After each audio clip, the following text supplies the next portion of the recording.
We believe them. The question is, I call the Honourable Minister Chris Finlayson. Well, I need to make a contribution after that pedestrian effort because I think a little bit of legislative history is required. In 2003, Helen Clark's legislation was introduced, and I can understand why they're going, because they don't like the truth. In 2003... Point of order, the Honourable Trevor Mallard. Mr. Chairman, I know that the Attorney General is a relatively new member, but sir, he should know that you don't draw attention to members leaving the House, and you especially shouldn't do it when you're acting for someone who's too gutless to be here. Well, the member was on good ground, but it ended up being 1-1. That's right. Yeah, well, I call the Honourable Member. And I do acknowledge that I shouldn't have said that, but I haven't been here for 35 years like that member. In 2003, the Labour Party was in government, 52 seats, and they introduced the GCSB legislation. The National Party had 27 members.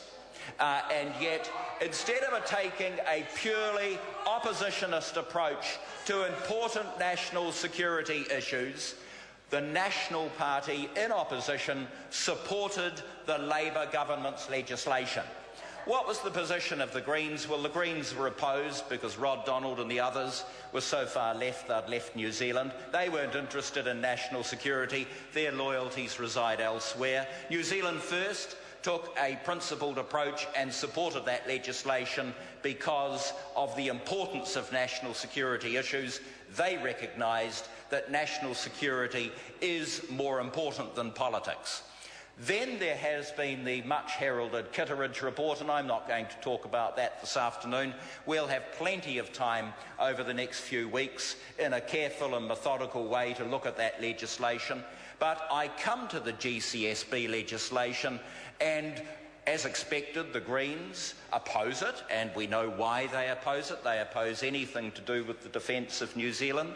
I'm very disappointed in the New Zealand First Party because 10 years ago they understood the importance of these issues, and I'm sure their constituency does. But Mr Peters, the Right Honourable Mr Peters, is more interested in political games than in principled debate, and so he is going to oppose just for the sake of it. And people like the New Zealand First member in the House this afternoon should be very worried about that. But my strongest criticism is reserved for the Labour Party because they know the importance of these issues and in a sense, if you like, even though they're in a similar position to what we were in 2003, the two big beasts of politics have to be able to agree on important issues of national security, and it's very disappointing they're not this year. Instead, they're adopting an extraordinary approach of supporting the people who were in Parliament over the weekend, jumping over fences even though the gates were open, which gives you an insight into their brains, and making all sorts of protests. Long live the Republic of New Zealand, long live the United Nations of the world, and long live Hugo Chavez. Well, it's about 6 months late for that because he's been in his mausoleum for about that period. And so what we're trying to do in this legislation, far from expanding the powers of the GCSB, is clarifying what Helen Clark was too lazy to clarify in 2003, and at the same time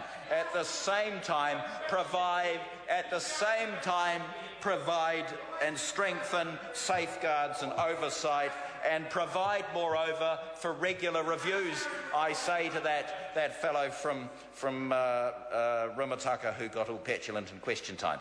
And so these are important questions, and the loyal opposition should carefully consider its position, get away from the hyperbole, get away from all the waffle, and concentrate on the substance and read the bill, because these are important issues, and their attitude in this debate to this important issue of national security may work well in a student union debate, which is where Mr Hipkins shone before he became a Member of Parliament. But in the real world, these are big questions. They need careful and mature consideration, and that's something which, on the face of it, they're simply incapable of doing. The question is that vote communications, security and intelligence stand part of the schedules. Those of that opinion will please say aye. To the contrary, no. The ayes have it. The question now is that vote Prime Minister stand part of the schedules. Prime Minister and Cabinet. Those of that opinion will please say aye. The contrary, no. The ayes have it. The question now is that security and intelligence stand part of the schedules. Those of that opinion please say aye. To the contrary, no.